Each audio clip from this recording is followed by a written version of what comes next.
Hello guys, ഇന്ന് നമ്മൾ ചെടി നടാൻ പോവുകയാണ്. അപ്പോൾ നമ്മൾ ചകിരിച്ചോറും ചാണകപ്പൊടിയും മിക്സ് ചെയ്ത് കൊടുക്കുന്നു. അപ്പോൾ ചേച്ചി സഹായിക്കാനൊക്കെ ഉണ്ട്. നല്ലോണം നമുക്ക് മിക്സ് ചെയ്ത് കൊടുക്കാവേ. നല്ലോണം നമ്മൾ മണ്ണ് ചേർക്കുന്നില്ലേ, നല്ലോണം മിക്സ് ചെയ്ത് കൊടുക്കാം. അതിന് ശേഷം നമുക്ക് ചെടി ചട്ടിയിൽ അതൊന്ന് നിറച്ച് കൊടുക്കാൻ ചേച്ചി സഹായിക്കാനുണ്ടായിരുന്നു. നമുക്കിനി അത് മൊത്തം ഒന്ന് നിറച്ച് കൊടുക്കാം. മൊത്തമല്ല, പകുതി നമുക്കൊന്ന് നിറച്ച് കൊടുത്തിട്ട് നമുക്കിനി ചെടി നടാം. ഇങ്ങനെ ആദ്യം കുഴി എടുത്തിട്ട് അതിനകത്ത് ചെടി വെച്ചിട്ട് മണ്ണ് അതിൻ്റെ മണ്ടയ്ക്കോട്ടൊന്ന് ഇടുന്നുണ്ട്.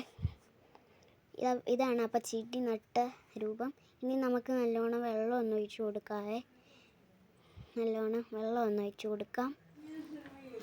വെള്ളം ഒഴിച്ച് കൊടുത്തപ്പോൾ ഇതുപോലെ ഉണ്ട്. നല്ലോണം